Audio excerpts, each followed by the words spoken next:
Welcome to today's History Sandwiched In program at the Wisconsin Historical Society's History Maker Space. We are excited to have you all with us this afternoon.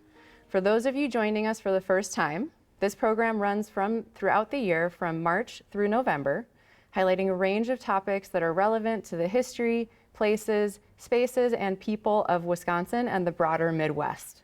For individuals or groups who have attended a previous Sandwiched In program, welcome back. I am very excited to welcome and introduce our speaker for the day.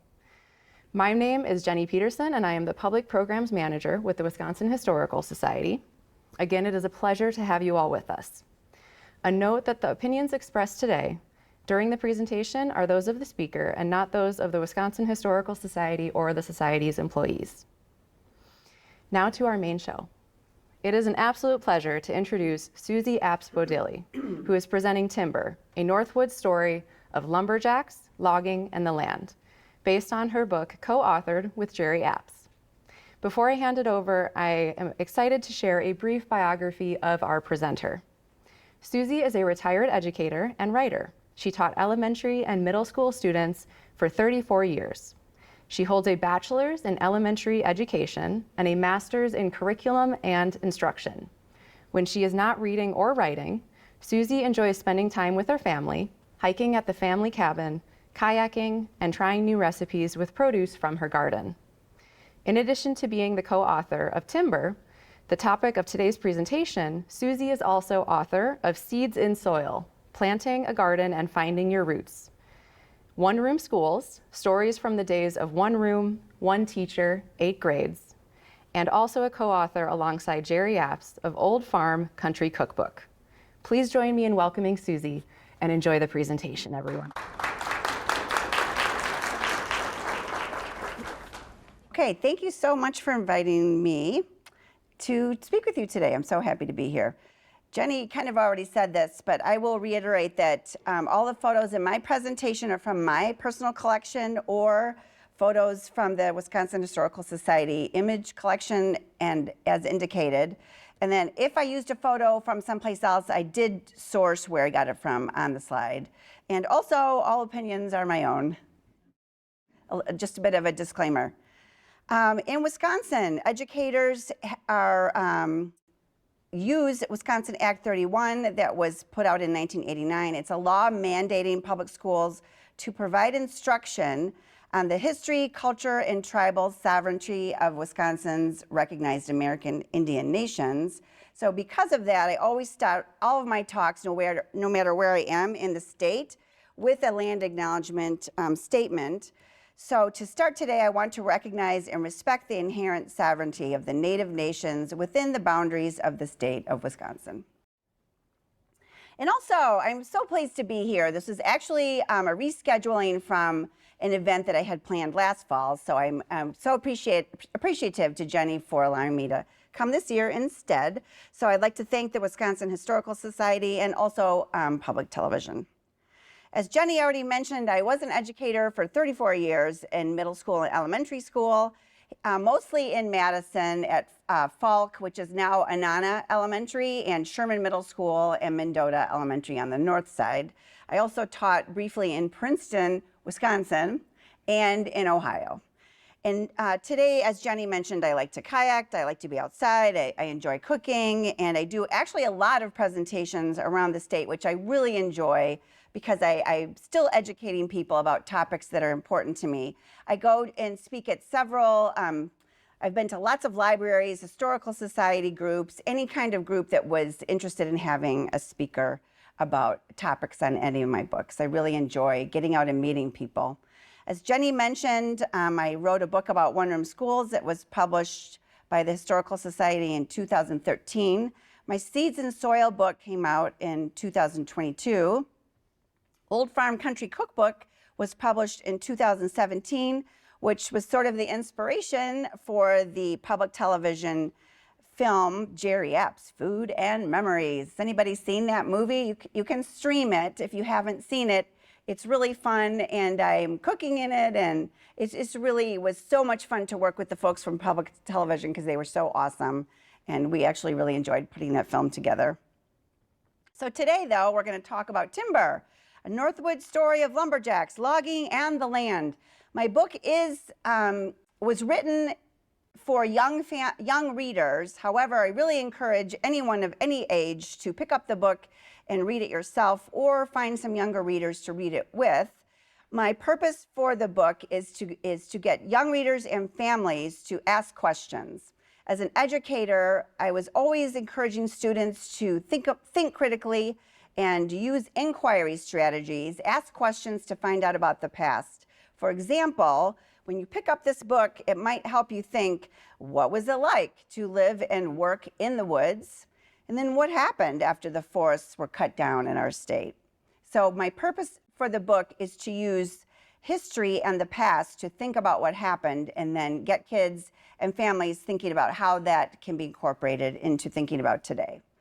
I definitely grew up loving trees. The black and white picture is, I hear you chuckling, that's me sitting in a tree, because that's how I spent quite a lot of my summer at our family cabin. That's a willow tree that had been hit by lightning, and there was a branch that fell over.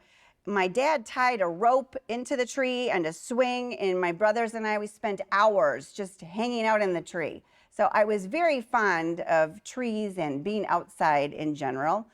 At our family cabin in Waushara County, we have 120 acres, which is part of it's a managed tree farm today. So we still do spring tree planting every year. That's my husband and my brother. We maintain our woods, and we try to get rid of invasive species, maintain the paths, and create a space that's enjoyable for our family and friends and people to spend time out in nature. Today, have you ever cut down a tree? Just raise your hand. Anybody have experience? Oh, several people have actually cut down a tree. I don't mean like a backyard tree. Most people do yard work and that kind of tree cutting, but to cut down an actual tree to use the wood for a wood stove might be something that you're familiar with, or maybe not. Does anybody have a relative that you know worked in a logging camp in the past in Wisconsin? Okay, you do, nice. We can talk afterwards. I always am really interested in what people know as their own family personal history, because that gives me more information, and I just love hearing your stories. All right, let's learn about logging in the past. I like to start my talks with a definition about what I consider history is. This is the definition of history that's actually in the Historical Society Press book for fourth graders, the textbook called Wisconsin, Our State, Our Story.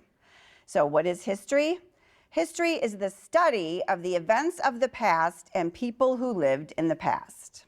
Who tells about the past? Historians study the past and explain it through stories. No one person can describe every event. And that statement is extremely important to me and to anybody really. It should be anybody who's studying history, because you should not take one person's story from the past without checking multiple sources and checking those stories against each other to see if they match or if they're different. People encounter history from different perspectives and just different personal biases, and that's something you need to consider when you're taking a look at history. How do we tell about the past? Historians ask questions, and then they need evidence to answer the questions. Basically, you can't just make it up. Historians ask themselves then, does this piece of information matter, and why? In the history textbook that students use, and I actually did use it also with second graders, it's not just for fourth grade and above, there's a sort of a brainstorming chart that looks like this, and it has phrases and information to help kids think about the past. It's also presented in the book like this, more of a bar graph, helping students understand how to think about the past. So the green one says cause and effect. What were the causes of past events and what were the effects? The orangish one is change and continuity. This one's really interesting to think about even with young kids, because you can talk about what has changed fairly easily because things change quickly. How do you use a phone? What phones did you use in the past? What did your grandma use for a phone? Things have changed that are noticeable to young students. And then what has remained the same? Who has benefited from changes and who has not benefited, and why? The blue one says turning points. How did past decisions or actions affect future choices? The purple one says using the past. How does the past help us make sense of the present? And through their eyes is the orange one, which I also talk to students as the idea of putting yourself in someone else's shoes. How did people in the past view their world? And then how did that inform their choices and actions? When you're doing research on a topic, it's important to check secondary sources, which are things that historians look at and study, questions that people have already explored. Lucky for me, my dad, Jerry Epps, had already written a book about the history of logging, collecting lots and lots of reference material. His book is called When the White Pine Was King, a history of lumberjacks, log drives, and sawdust cities in Wisconsin. It's written for adults, and I know they have it in the museum store because I checked it out. It's also published by the Historical Society Press. So it's an example of a secondary source that I pulled from a lot to get a general idea of what to put in the young reader's book. However, my book is quite a bit different because our audience was different. We were trying to engage young kids.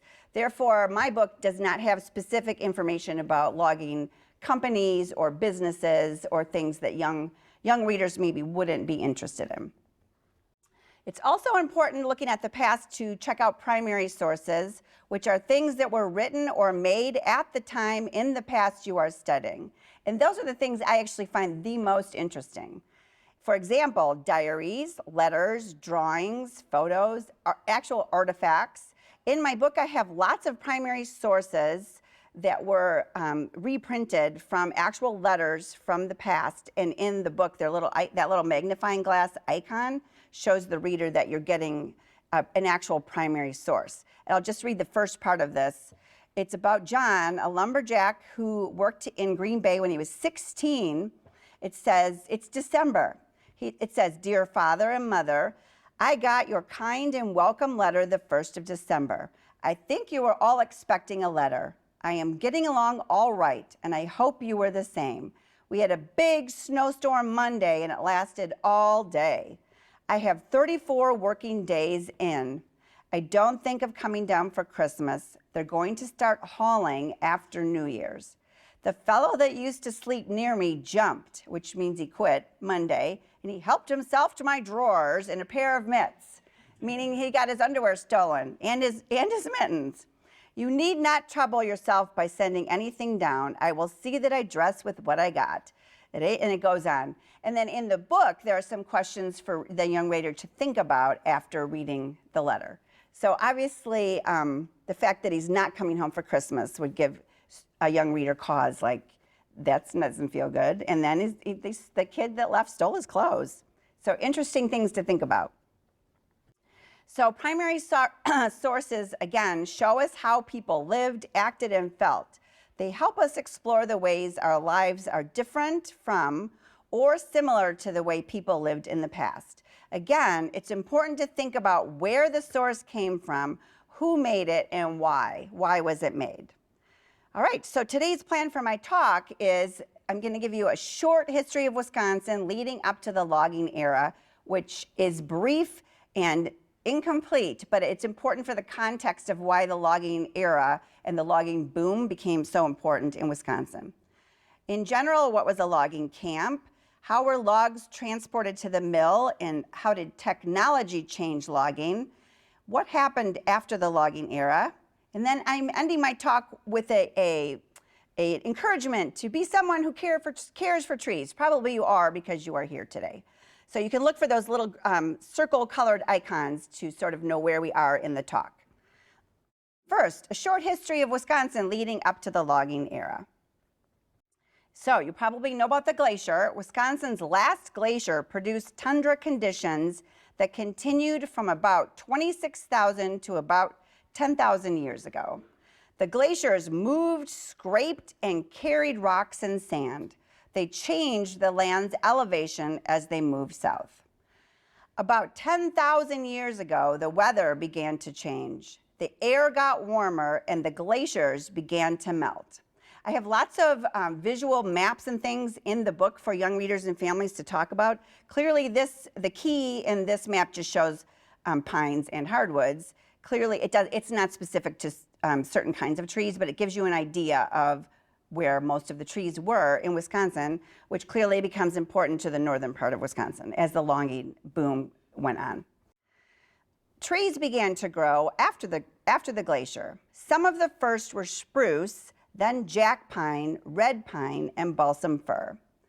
Of course, according to origin stories of Native nations, people have always lived on the land and found home in our land we now call Wisconsin. In the 16th, so I just moved ahead like a whole bunch of years. In the 1600s, Europeans started to arrive. They noticed, of course, that Wisconsin has many lakes and rivers, and the forests were full of animals, which led us to a 200-year period of the fur trade. Explorers came looking for rivers and routes to the west, which clearly they were looking for trade routes in Asia, but they are hitting North America instead. Some came looking for animals such as beaver, mink, and otter. The fur trade era then specifically is about 1600 into the early 1800s. Those hats were made from beaver pelts because they were soft and very waterproof, and they became very popular in Europe. Explorers traded blankets and metal cooking pots for beaver pelts. Indians also traded wild rice, maple sugar, fish, and information about waterways. So many pelts were wanted, almost all of the beavers were killed. The fur trade era continued for more than 200 years, controlled by the French, the British, and US governments. I'm skipping over a couple wars in there, which if you're interested in, of course, you can read more about that. We come to the early 1800s when thousands of settlers arrived from the eastern United States and Europe. They wanted to use land for farming, and of course they needed wood to build homes, barns, and furniture. In 1836, Wisconsin became a territory. The US government signed a treaty that forced Menominee people to cede half of their land and waters. Here's a really great map. If you don't know about it already, you can look it up on a site called Wisconsin First Nations. It's a tribal lands map showing tribal lands in the 1800s and present-day Native nations in the little squares. It's a really interesting map to use with students because it's so visual and explains so well where our Native nations were prior to tribal treaties. This is a picture of our pond at our land. In 1837, the US government forced Ho-Chunk, Ojibwa, and Dakota nations to sign treaties. This allowed them to take more native lands. Of course, you know that the treaties were unfair to Native nations because they didn't realize the government would own the land. It's not how Native nations thought about land use. In the mid-1800s, populations grew very, very quickly. By 1846, most of today's southern and eastern counties were settled, and in 1848, Wisconsin becomes a state.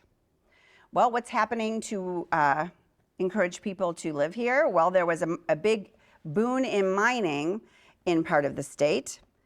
And of course, you've heard of the Badgers, which is why we are named the Badgers, because of the early miners that lived in dens or caves on the side of a hill. In about 1849, the California Gold Rush began, so lots of people who had been mining in the state decided to leave and go to California. Between 1840 and 1900, there was lots of farming going on in Wisconsin. In 1860, it was the year of the largest wheat harvest in Wisconsin. However, the wheat farmers did not become loggers because in the 1860s, there was quite a bit of damage to the wheat farming, and chinch bugs damaged the wheat. So some farmers who really wanted to grow wheat, they moved west. The ones that stayed turned to other crops like oats, hay, corn, potatoes, tobacco, hops for beer, obviously, and dairy. Of course, in the late 1860s was the Civil War also. So that brings us to the logging industry. If you're not mining anymore and your wheat is not growing anymore, you have to shift gears, there became an opportunity to become a lumberjack. So between 1840 and the 1900s were logging years in Wisconsin. plus thousands more settlers were coming. They needed lumber to build homes, barns, schools, stores. People from cities like Chicago and St. Louis also bought lumber from Wisconsin logging companies. I just love that log schoolhouse. It looks like you'd be freezing in there if you were a one-room school teacher in that log schoolhouse. Settlers and loggers chose white pines, which we had in our state. Very, very tall, beautiful white pines. They were tall and straight. They were easy to cut with hand tools. It's a softwood. They made sturdy walls and floors. And does anybody know the really huge reason why they chose white pine? He did this. This gentleman did this. I'm assuming you don't mean flying. They floated. Yes, they float. White pine logs float in water. We have water. We have white pine. We have water. This works out beautifully for people who wanted to log in Wisconsin. I love this picture too because those guys don't look very old. They're young, they look young and ready to get to work. By 1855, logging and milling became important industries. And by 1871, Wisconsin led the nation in lumber production. Look at this picture with the giant tree stump, huge. Wisconsin's trees were important to the state's timber industry, and our state provided lumber for many. All right, what was a logging camp? I've done this talk with students, and that when I say the word camp, they think camp. You know, like crafts, s'mores, sleepover. It's not that kind of a camp. Logging camps were work camps. It was not for fun. Work camps in forests where loggers worked and lived during the winter.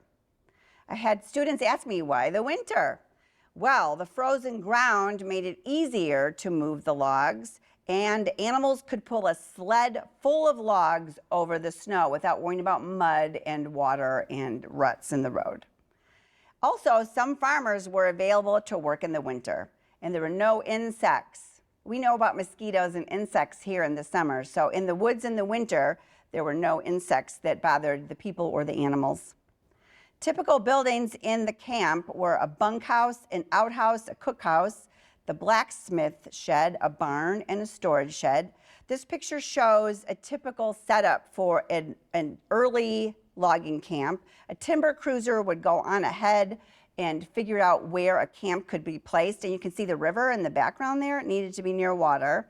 And then later on, if a camp was going to be more permanent and larger, they made more permanent structures. This one, at the beginning, they were clearly not meant to be lasting a long time.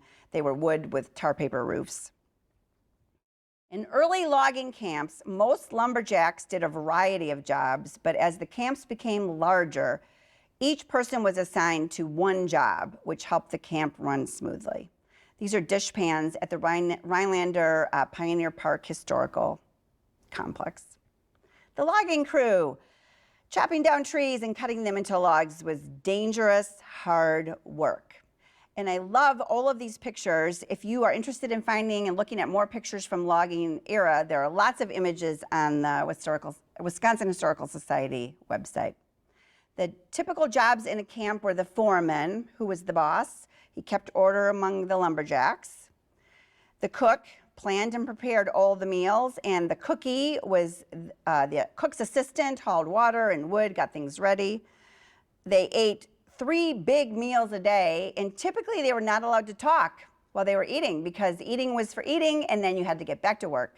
So very large amounts of food, and then you just ate and you left. It wasn't a social time. If you were too far away from camp in the woods, sometimes the cook and cookie would bring lunch to you in the woods. So you took a little bit of a break, ate your lunch, and got back to work. The teamster drove the team of animals that pulled the sleds and cared for animals. By the 1850s, horses were used more than oxen, which were faster and easier to care for. Of course, the blacksmith then made and repaired tools, lots and lots of different tools. So if you're talking with younger readers and thinking about history, sometimes a thing like tools, thinking about tools from the past versus tools from today, what has changed, what has stayed the same. Sometimes something like a tool is a hook to get kids interested in the past. Interestingly, I've done this talk for kids and I said horseshoes, and they are picturing shoes like Nikes. And they're like, they even said to me, there's no shoes on that horse. And I said, that's not the kind of shoe I'm talking about. So I had to put a little picture of a horseshoe in my slides so that they knew that a horseshoe was something that protected and supported the horse's hooves, not a shoe like you wear today. So that's one thing that's definitely changed as far as kids think about. The fitter used an axe to chop a notch into the tree. So those of you who have chopped down a large tree, you know about notching a tree. In theory, the tree will fall toward the notch. And it's not as easy as you would think to plan how a tree will fall. I know that when we've cut trees for our wood stove at our cabin, you have to spend considerable amount of time walking around and looking at the tree and looking at what's around the tree and figuring out how is that tree going to fall based on how you think it's going to fall. It's called, my brother and people call it reading the tree. Like I said, tools. Sometimes kids are really interested in tools. It's not just for Halloween, they actually have a purpose. So a single bit, there are names for all of the tools. And I have had students that were just interested in knowing names for every single thing. So if you come across a youngster that likes to name and know names of things, this is the tools from logging are for you. This is the single bit axe, which is for chopping and splitting wood. The double bit axe, of course, has two sides that are sharp, and one side at least is kept sharp so you could trade and use the other side. But oh my gosh, that seems dangerous to me to have two sharp edges like that flying around. Two lumberjacks held each end of a cross-cut saw, and I like that little diagram of where the tree is supposed to fall based on the notch. They sawed on the side opposite of the notch, two people sawing together. You didn't push, you pulled the saw. If you push to saw, it jams up. They used axes or saws to remove the limbs from the trunk of the tree, and the logs were cut into different lengths based on what your company sawmill wanted you to cut them to, 12, 14, 16 feet. The skidder is a verb, meaning you're skidding the logs to the riverbank, but it's also the name of the job of the person who used the skidder, so that the sled is hooked to that big log and then the horses pull it to the river. A swamper made the sled tracks in the woods and cut away brush for the skidders. And the logs were very carefully stacked onto a sled. And I've had students who are extremely fascinated by how that could possibly work, because clearly you can't lift those logs with manpower. You're doing a pulley system and a certain amount of physics to figure out how to get those logs up on the sled. This picture, my dad and I collaborated on pictures and images for the book, and he said, that's not a real picture. And I said, it's a photograph, and he said they wouldn't have done that. He thinks, in his opinion, they wouldn't have stacked a sled that high and then climbed on top of it and rode to the river. He says it's just too dangerous. So he is thinking that a photographer went from camp to camp to camp and took pictures. So what my dad said is that this is a show-off picture, that they were trying to show off how capable they were and how much they could pile on the top without it falling off. But that's probably not how they took the load to the river. At the river, the log scaler recorded the quantity and quality of every single log. How did you mark the logs came from your camp? Well, the blacksmith made and implemented a tool that pounded the letters into the end of each log in several places. The letters represent the camp where the log was cut. The company owner only received money for the logs that made it to the sawmill. Lumberjacks cut as many trees as they could during a winter. It was exhausting work. Were there any women in camp? Sometimes. Sometimes there were women and children in camp if they were a family of, say, the foreman or the blacksmith. In general, there were, someone just asked me last week, were there any women lumberjacks? And I have not found evidence that there were. You might know differently, but I don't think so. I do have in the book a nice primary source story about a woman who was hired to be in a camp as in the kitchen, working in the kitchen, organizing all the materials for the kitchen, and she had a baby there with her all winter. So that's really fun to read about. They did have a day off, just one, on Sunday, for reading, letter writing, mending clothes, or laundry. It was really fun in the evening and on the weekends to play music, to sing, to tell stories, and have some fun. One story that is very popular that came from the logging years was from Eugene Shepard, who reported that he saw a real hodag. It was near the town of Rhinelander. It was a 7-foot-long lizard-like beast, and it looked about 185 pounds. The beast had a large head with 2 horns. The body was spiked. It smelled terrible, like a skunk. And I know that it was a complete hoax, obviously, and he actually tricked people into seeing a hodag at fairs and paying money to see a fake animal at the county fairs. Of course, in Rhinelander, at the Chamber of Commerce, there's a big statue of a hodag there today. And also Paul Bunyan. Paul Bunyan was the greatest lumberjack of all, of course, in the Midwest. And in my book, I have just elements of what makes a tall tale. I have always found that kids are really intrigued by any story that's a tall tale because, of course, the main characters have superhuman abilities. It's our own Midwestern superheroes. They're very tall, very fast, or very strong. And the main character generally gets help from an object or an animal. In Paul's case, it was Babe the ox.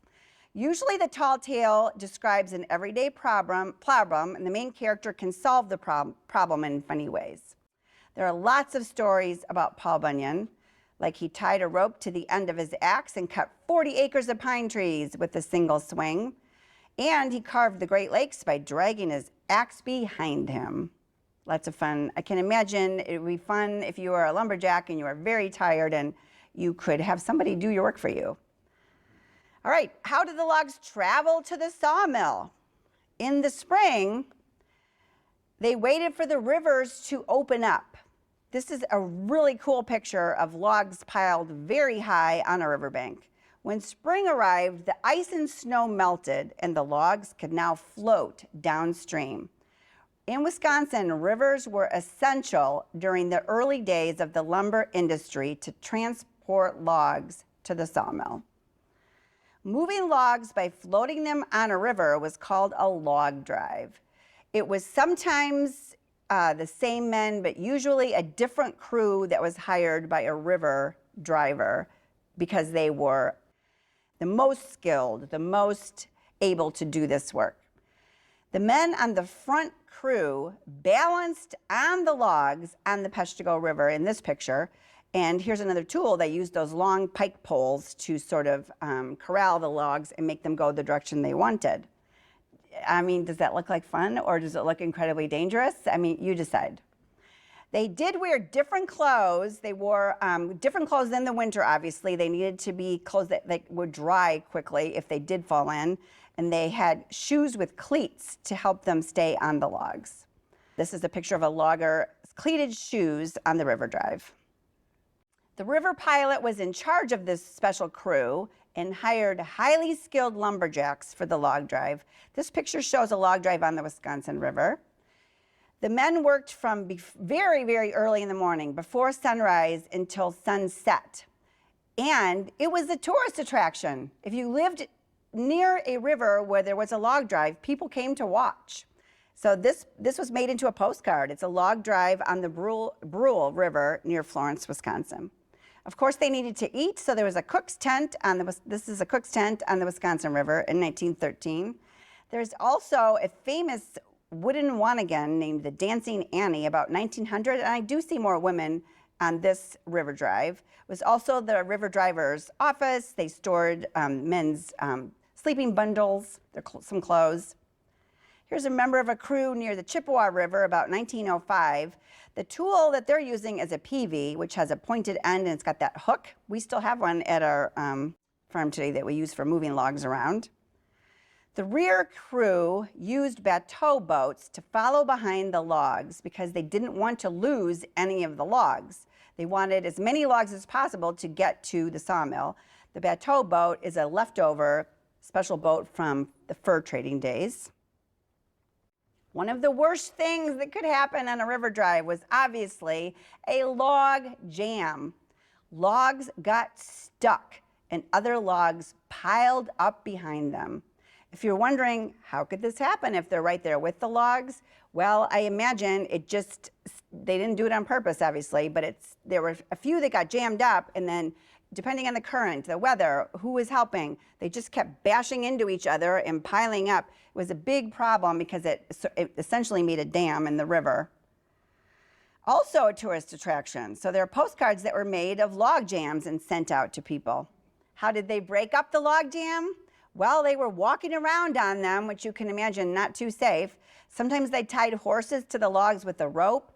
Larger companies, if they could afford it, blew it up to get it to move again. That's expensive because you're blowing up your product you're trying to get to the sawmill. Here's a very kind of a famous massive log jam on the St. Croix in 1886. And at first, you can't even see these people, but there they are. I circled them. It's such a massive log jam that you have to kind of look closely to see the people walking on there trying to figure out what to do.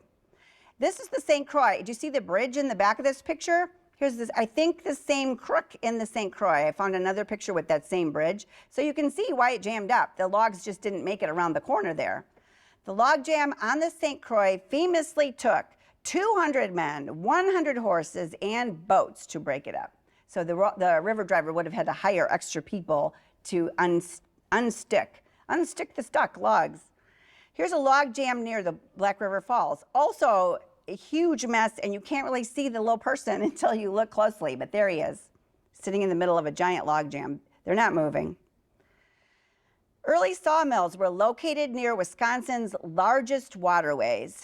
I need to tell you that someone came up to me after a talk I did and said, those aren't all the sawmills. I said, I know, I realized we didn't put every sawmill in Wisconsin on the map. It was just for young readers to identify that sawmills were generally in certain areas of the state. And the question you can ask is, why are there so many sawmills on the Wisconsin River and on that crook right there by the Fox River in Lake Winnebago?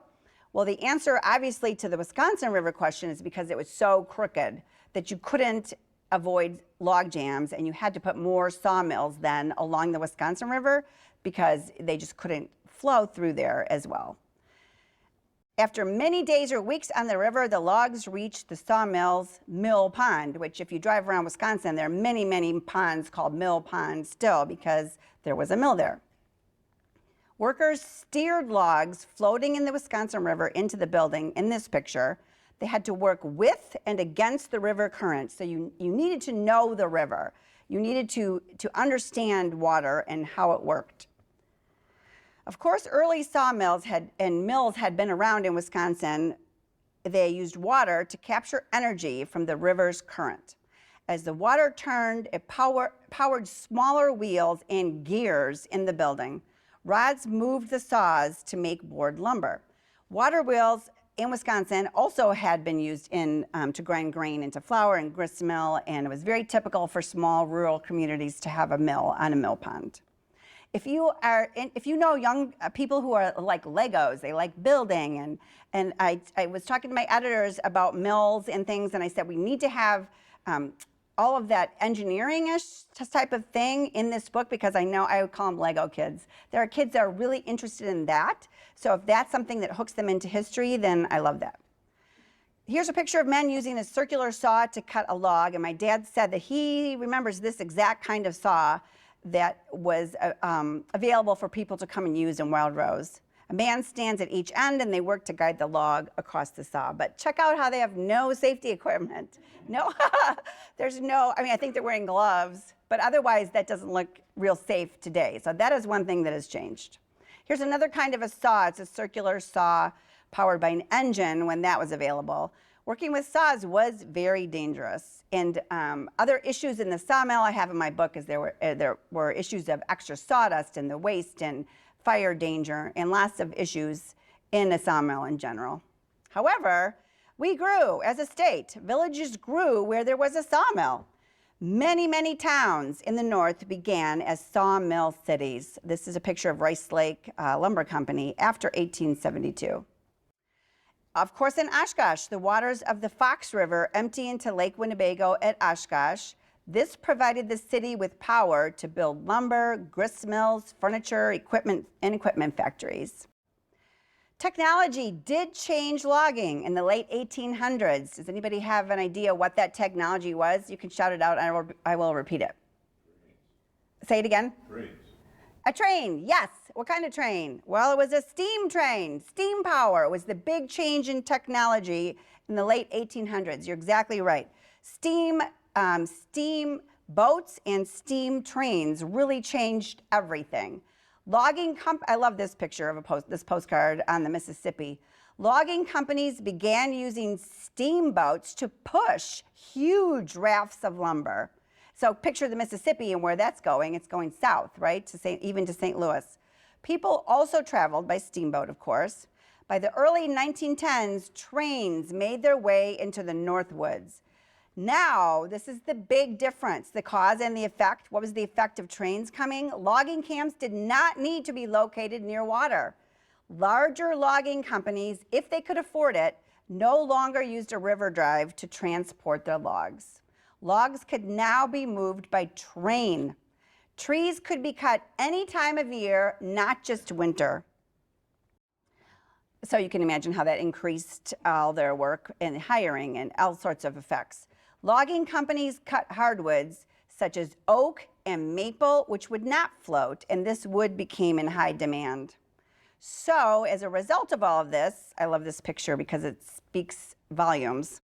Between 1870 to 1890 were the peak logging years in Wisconsin. Logging companies provided lumber for homes, furniture, tools, anything made of wood. The industry provided many, many jobs in the forests and in the mills.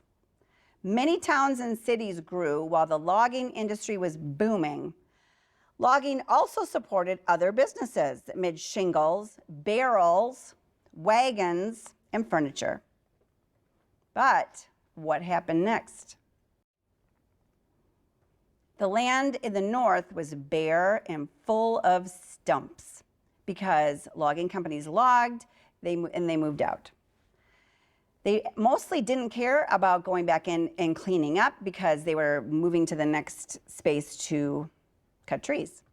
Acres of land were covered with slash or left behind brush and branches. And slash is, of course, if you remember that picture of the really, really tall pine tree at the very top where the branches are, that's where the knots on the trunk are. So they would just cut those branches off and leave them as slash in the woods.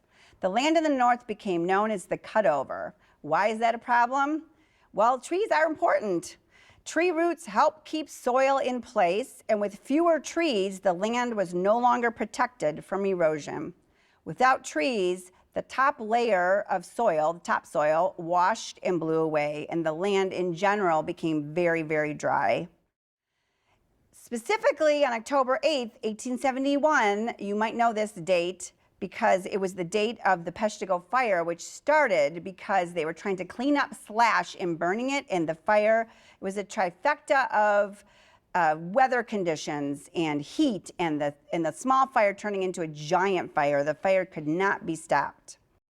The fire burned more than 1 million acres of forest and many, many people died. And coincidentally, it was the same day as the Great Chicago Fire.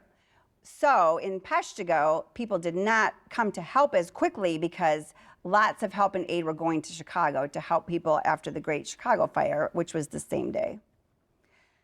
The Great Chicago Fire, however, proved a boon to Oshkosh's lumber trade, as much of the lumber used to rebuild the city of Chicago came from Oshkosh mills.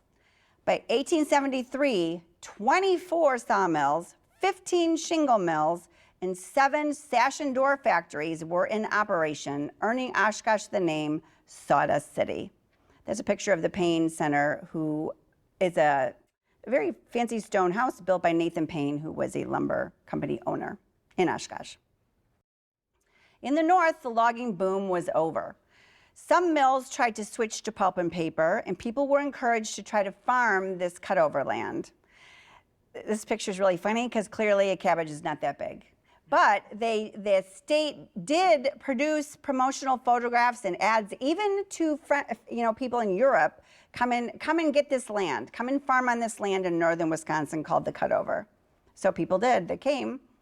However, removing all those giant stumps was not easy. Folks from the UW Extension were up there trying to help people remove the stumps, and sometimes they, again, just blew them up.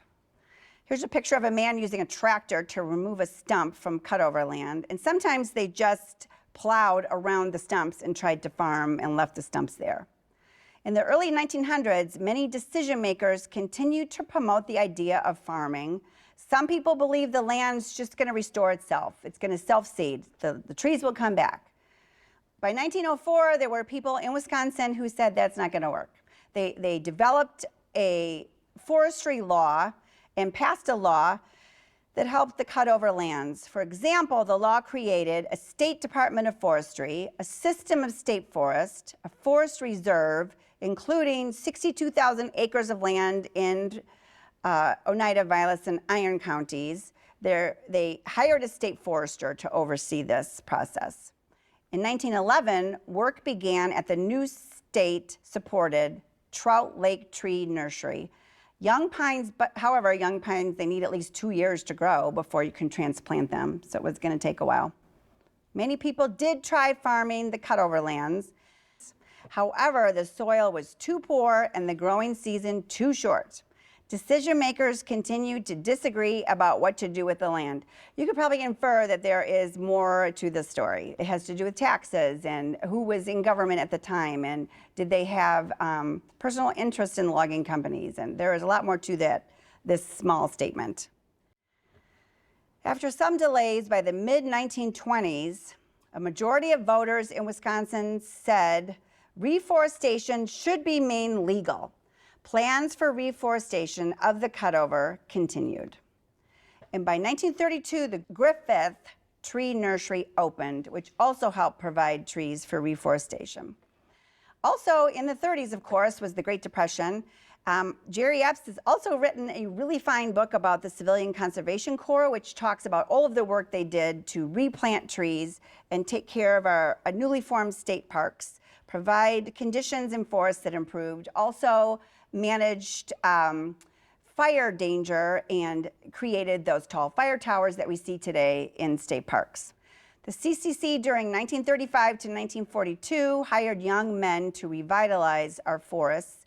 In many of our state parks today, you can see signs that show that something was built by the Wisconsin Conservation Corps. Last summer, I took this giant Brady's Bluff hike, and we went to the top where they have a shelter house made by the CCC guys. We are so lucky in our state that we have state and national forest land that's open to the public. So I really encourage, if you have young friends or anybody in your family, to get out and go in the woods. How are our forests managed in our state? There are different tree cutting plans. The state parks and the Wisconsin state forests are different. The state forests have active forest management, including timber sales. The state parks focus on protecting natural resources for public enjoyment and have limited harvesting of trees. Today, many people enjoy the North Woods of Wisconsin for tourism opportunities. The future of forests. Obviously, I wrote this book because I want young people and their families to value trees. That's my husband and I walking in Door County. Why should we care about trees? Trees help us in its basic level. Trees help make us healthy. They provide homes for wildlife. You can have fun out in nature and in the woods, and they're just beautiful. The end of my book really encourages you to be someone who cares for trees. If this is a way to encourage young readers to think about being out in nature and taking care of it, you can teach them about natural resources, which is covered in school. But sometimes kids don't understand what natural resources are, and they think water, air, plants are just there for us to use. But obviously, we need to care for things that are valuable to us. It's important to think about how our use of natural resources has changed over time. For example, this logging camp in the picture, on the image, it said it was near Black River Falls. Today, the Black River State Forest is nearby. You can enjoy nature where loggers once worked. Over the years, people have used our state's natural resources to make a living. There's nothing wrong with making a living in Wisconsin. Miners, farmers, and loggers all played their part in the early growth of Wisconsin. Technology improved as well. It changed the way that people worked with and transported natural resources. It also changed the kind of products that were made.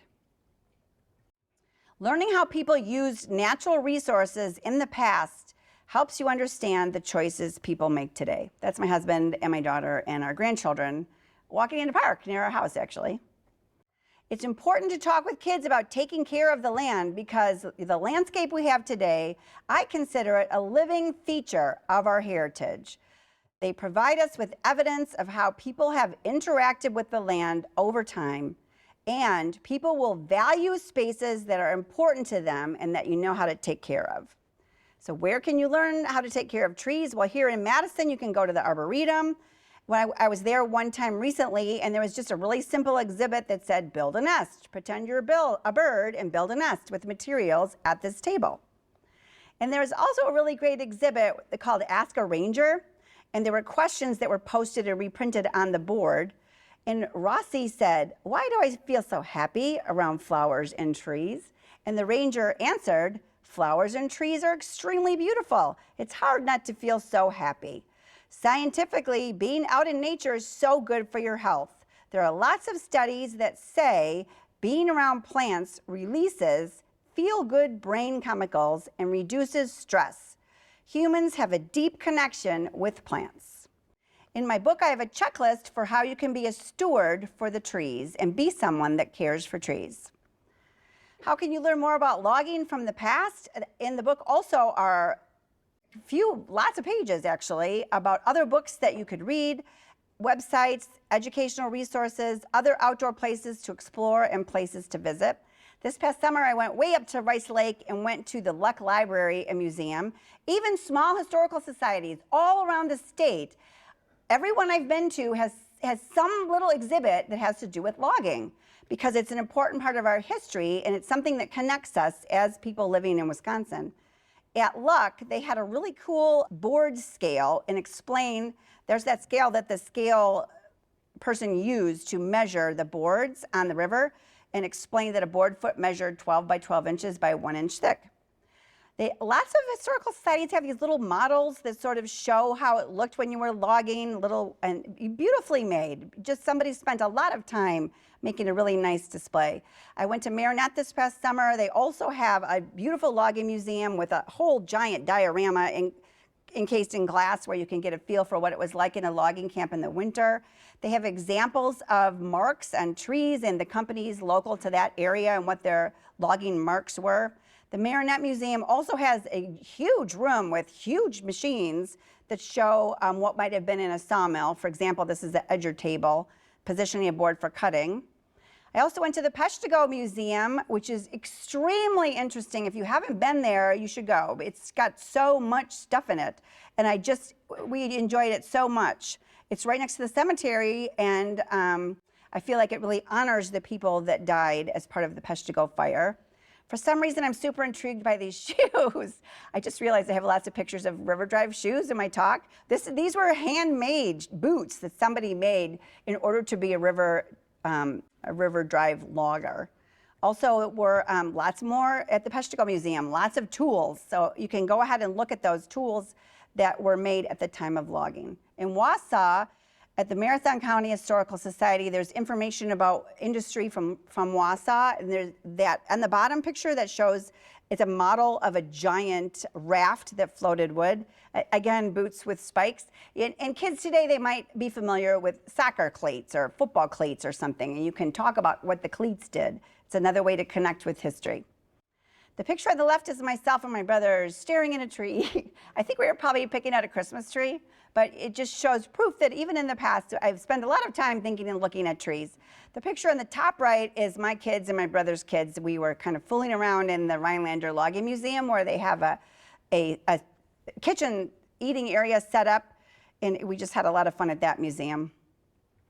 Thank you for listening to my talk about logging in the past, and I would love for you to continue working with young people to encourage them to care for trees in our forest lands.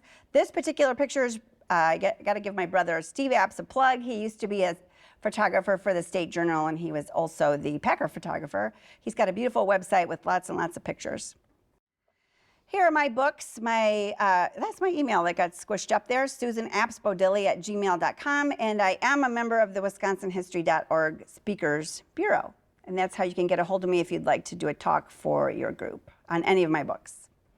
All right, any questions or comments about the history of logging or taking care of trees? And that's the end of my talk, yeah.